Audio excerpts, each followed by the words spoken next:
உங்களுக்கு பிடித்த சமையல் சேனலுக்கு உங்களை அன்புடன் வரவேற்கிறேன். இன்னைக்கு நம்ம ரொம்ப ஈஸியா செய்யக்கூடிய ரவை போண்டா எப்படி செய்யறதுன்னு பார்க்கலாம். வீடியோ பார்க்க முன்னாடி சப்ஸ்கிரைப் பண்ணிக்கங்க. வாங்க வீடியோக்குள்ள போலாம். போண்டா செய்யறதுக்கு நான் ஒரு முக்கால் கப்பு ரவை எடுத்திருக்கேன். அதுல ஒரு அரை கப்பு மைதா எடுத்திருக்கேன். ஒரு 2 டீஸ்பூன் பச்சரிசி மாவு எடுத்திருக்கிறேன். அது கூடயே ஒரு டீஸ்பூன் தயிர் சேர்த்துக்கிறேன். இப்போ இது எல்லாத்தையும் நல்லா கலக்கிக்கிறேன் நான்.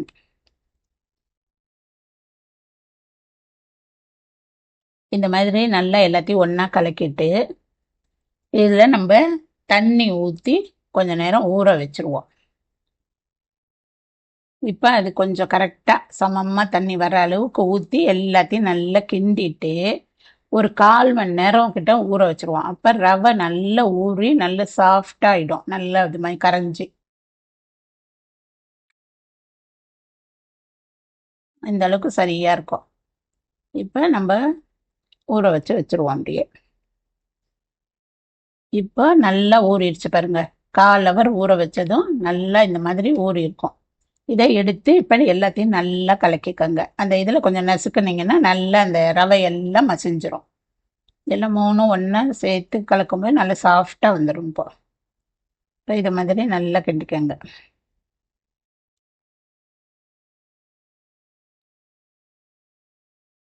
இப்போ இந்த அளவுக்கு வந்திருக்கு பாருங்க. இப்போ நம்ம இதுக்கு தேவையான ஒரு பெரிய வெங்காயம் சின்ன சின்னதாக கட் பண்ணி வச்சுருக்கேன், அதை நான் சேர்த்துக்கிறேன். அது கூடவே 2 பச்சை மிளகாய் குட்டி குட்டியாக கட் பண்ணி வச்சுருக்கேன், அதையும் போட்டுக்கிறேன். கொஞ்சம் இஞ்சி சின்னதாக வெட்டி வச்சுருக்கேன், அதையும் சேர்த்துக்கிறேன். அது கூட ஒரு கையளவு கொத்தமல்லி, அதே ஒரு பாதி கருவேப்பிலை, அது 2ஐயும் சேர்த்துப்போம்.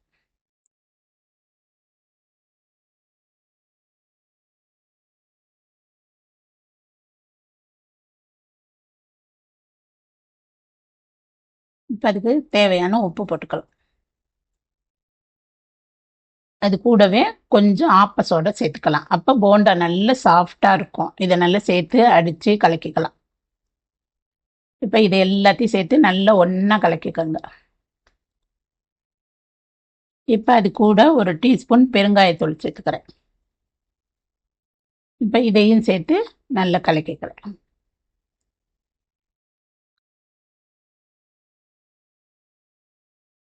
இந்த மாதிரி நல்லா இப்படி போட்டு கலக்குனாதான் போண்டா வந்து சாஃப்டாக இருக்கும். மாவு வந்து ரொம்ப கெட்டியாக இருந்தால் கல் மாதிரி இருக்கும். கொஞ்சம் தண்ணியாக இருந்துச்சு அப்படின்னாக்கா எண்ணெய் ரொம்ப குடிக்கிற மாதிரி இருக்கும். அதனால கொஞ்சம் கரெக்டாக பார்த்து மாவு சேர்த்துக்கோங்க. இந்த அளவு மாவு சேர்த்தாக்கா ஒரு 15 போண்டா வரும். இப்போ நான் மாவு போண்டா போட போக முன்னாடி ஒரு ஸ்பூன் ஜீரகமும் கொஞ்சம் மிளகும் சேர்த்துக்கிறேன். ஏன்னா முன்னாடியே போட்டால் கொஞ்சம் கலர் வந்து மஞ்சள் கலர் ஆன மாதிரி இருக்கும். இந்த மாதிரி கடைசியில் சேர்க்கும் போது நல்லாயிருக்கும். அதனால் நீங்கள் கடைசியாகவே சேர்த்துக்கோங்க. ஜீரகமும் மிளகும் மட்டும் நம்ம போண்டா போட போகிற நேரம் சேர்த்துக்கோங்க. இப்போ அதை சேர்த்து எல்லாத்தையும் நல்லா கையில் பிசைஞ்சுக்கோங்க.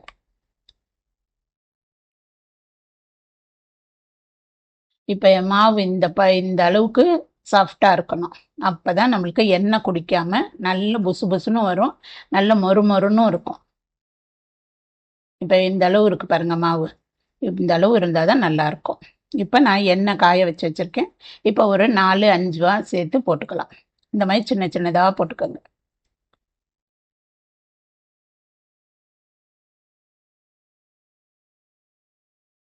இந்த மாதிரி சேஃபெல்லாம் வேணாம், கையில் அப்படி எடுத்துட்டு இந்த மாதிரி இப்படி எடுத்து விட்டாலே போதும், நல்லாயிருக்கும். இது நல்லா கொஞ்சம் நேரம் சிம்மிலேயே வச்சு வேக விட்டுருங்க. இப்போ அதை மெல்லமாக திருப்பி விட்டுக்கோங்க. நல்லா 2 சைடும் கொஞ்சம் அப்படி திருப்பி திருப்பி வேக விட்டிங்கன்னா தான் எல்லா சைடும் ஈக்குவலாக வேகும். இது நம்ம டீ போடுற நேரத்துக்குள்ளே செஞ்சிட முடியும். ஈஸியாக செய்யக்கூடிய ஒரு ஸ்நாக்ஸு, ரொம்ப டேஸ்ட்டாக இருக்கும். வீட்டில் உள்ள அந்த பொருளை வச்சே நம்ம செய்யலாம். நிறைய பொருள் வாங்க தேவையில்லை. கொஞ்சம் வீட்டில் இருக்க அந்த ரவை, மைதா, அரிசி மாவு, அந்த இது மட்டும் போதும். இப்போ இந்த அளவு வெந்துருச்சு பாருங்கள். இந்த அளவு எடுத்தாலே சரியாக இருக்கும். இப்போ இதை நம்ம எடுத்துக்கலாம். இப்போ இதையும் இதே மாதிரி ஒரு 4-5 போட்டு எடுத்துக்கலாம் நம்ம. இது வந்து தேங்காய் சட்னி, தக்காளி சட்னி, புதினா சட்னி எது கூட வச்சு சாப்பிட்டாலும் நல்ல டேஸ்ட்டாக இருக்கும்.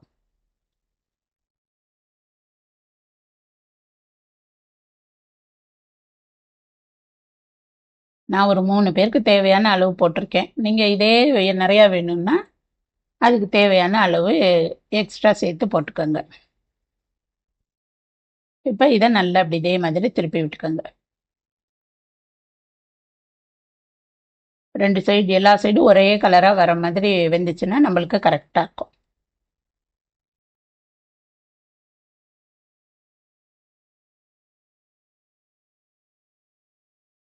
இப்போ நம்மளுக்கு வெந்துச்சு பாருங்க.